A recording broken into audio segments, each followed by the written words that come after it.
ব্যবসাটা শুরু করলাম আমাদের জন্মই ব্যবসার ভিতরে। আমার বাবাও ব্যবসা করতেন।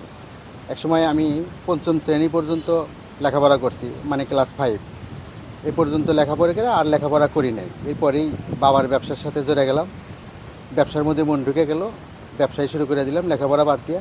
আজ পর্যন্ত ব্যবসায় করতেছি, বাবা নাই, ছেলে মেয়ে নিয়ে সংসার চালাইতেছি এবং আল্লাহ দিলি ভালোভাবে চলতেছে, ভালোই ব্যবসা আছি। ভালো ক্লাস 5-এ পড়ি, তখন আমার ধরেন 13-14 বছর বয়স ছিল। যখনই আমাদের একটু বুঝ হলো তখনই বাবার সাথে সহযোগিতা করা শুরু করে দিলাম, ব্যবসা দেখাশোনাই করলাম।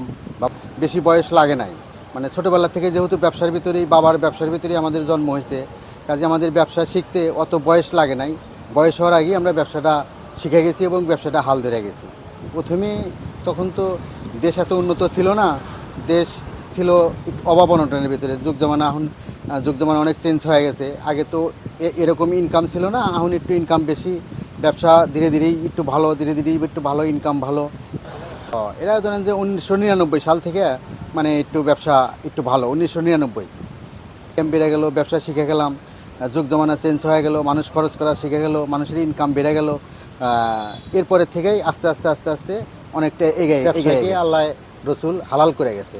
এই জন্য ঝুঁকি ঝামেলা, ব্যবসায় টাকা পয়সা টেনশন, টাকা পয়সার ক্রাইসিস, এগুলা যাই হোক, তারপরেও আল্লাহ নবী যখন হালাল করে গেছে তখন এই ব্যবসা করেই আল্লাহ দিলি খুব ভালো আছি। অনেক সময় লোন করতে গেলে অনেকের লোন টোন করতে হয়। আমিও লোন টোন যে করি না তা না, আমিও লোন টোন করি। তারপরেও আল্লাহ লোন পরিশোধ করার মতো সুযোগ এবং ধৈর্য, ইনকাম সবই আল্লাহ দিছে। এবার আমার দোকানে মূলত আইটেম হলো মনোহারি পণ্য আছে, তেল সাবান আছে, আপনার ঠান্ডা, বিড়ি, সিগারেট ইত্যাদি আরও অনেক কিছু কসমেটিক আইটেম, এগুলো আমার দোকানে আছে। এই আইটেমগুলো ভালো, ঠান্ডাটা একটু ভালো বেশি, তেল সাবানটা ভালো বেশি। কাস্টমারটা বেশি হয় আপনার বিকালবেলা একটু কাস্টমার, বিকাল থেকে রাত পর্যন্ত, রাত 9টা 10টা 11টা 12টা পর্যন্ত আমি দোকানদারি করি।